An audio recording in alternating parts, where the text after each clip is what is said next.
पाकिस्तान ने चाइना के सबसे खतरनाक दुश्मन ताइवान के साथ हाथ मिला लिया है। पाकिस्तान ने ताइवान के साथ खुफिया डीलें भी कर ली हैं। इसके अलावा भारत ने इस खबर को बहुत ज्यादा उठाया है ताकि चाइना और पाकिस्तान के दरमियान हालात खराब हो। नाज़रीन ग्रामी, आज की इस वीडियो में हम आपको ये बताएंगे कि चाइना के सबसे खतरनाक दुश्मन ताइवान के साथ पाकिस्तान ने कौन सी खुफिया डील की है, जिसको लेकर भारत चाइना को ये बताना चाहता है कि पाकिस्तान ने चाइना का साथ छोड़ दिया है और ताइवान के साथ कंधे से कंधा मिलाकर चाइना को नुकसान पहुंचाने की कोशिश कर रहा है। छोटी सी गुजारिश है कि इन डेवलपमेंट को जानने से पहले आप हमारे YouTube चैनल हसनात टीवी को सब्सक्राइब कर लें, घंटी के निशान को दबा लें ताकि लेटेस्ट न्यूज आप तक बर वक्त पहुंचती रहे। आपको बता दें कि कायरो के अंदर मौजूद पाकिस्तान की एम्बेसी के एक ऑफिसर ने इस बात का खुलासा किया है कि चाइना के सबसे बड़े दुश्मन ताइवान के साथ पाकिस्तान ने ट्रेड डील कर ली है। आप अपनी स्क्रीन पर यह मुलाहिजा कर रहे होंगे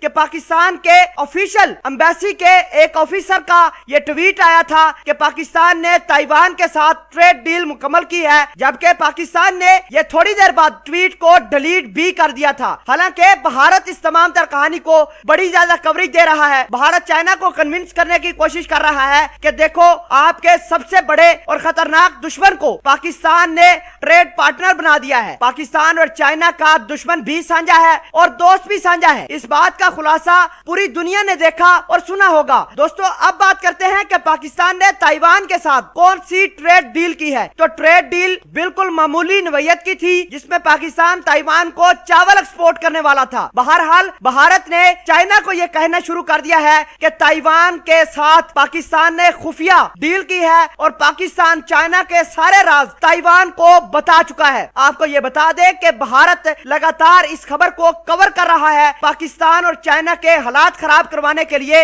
इतलात ये भी हैं कि चीनी सदर शी जिनपिंग ने इसी महीने पाकिस्तान का दौरा भी करना था, लेकिन वो दौरा चीनी सदर ने मुलतवी कर दिया है। पाकिस्तान और चाइना के ताल्लुकात को भारत इस वजह से खराब करवाना चाहता है कि उनके खिलाफ दोहरे फ्रंट पर वार न खोली जाए। आपको बता दें कि भारत अब दो फ्रंट के ऊपर लड़ाई कर रहा है। एक लद्दाख के ऊपर LAC पर चाइना और भारत आमने सामने है, दूसरा LOC के ऊपर पाकिस्तान और भारत आमने सामने है। इसी बीच रशिया से बड़ी खबर यह भी आई है कि अब रशिया किसी किस्म का कोई हथियार पाकिस्तान को डिलीवर नहीं करेगा। आपको बता दें कि राजनाथ सिंह मॉस्को के अंदर SCO की मीटिंग अटेंड करने के लिए गए हैं। सबसे पहले उन्होंने रशिया के डिफेंस ऑफिशियल के साथ मिलकर इस बात का मुतालबा किया है कि अगर रशिया पाकिस्तान को या फिर चाइना को किसी किस्म का हथियार देगा तो भारत मॉस्को के साथ अपने सारे के सारे दफाई प्रोजेक्ट कैंसिल कर देगा। बहरहाल रशिया ने राजनाथ सिंह को यह यकीन दहानी कराई है कि वो किसी किस्म का कोई हथियार पाकिस्तान को फिलहाल डिलीवर नहीं करेगा। नाज़रीन ग्रामी, भारत ने पाकिस्तान और चाइना को आपस में लड़वाने के लिए जो पत्ता ताइवान वाला खेला है, इसको लेकर आप कुछ कहना चाहते हैं कमेंट सेक्शन में इस वीडियो के बारे में जरूर बताइएगा। जज़ाकल्लाह।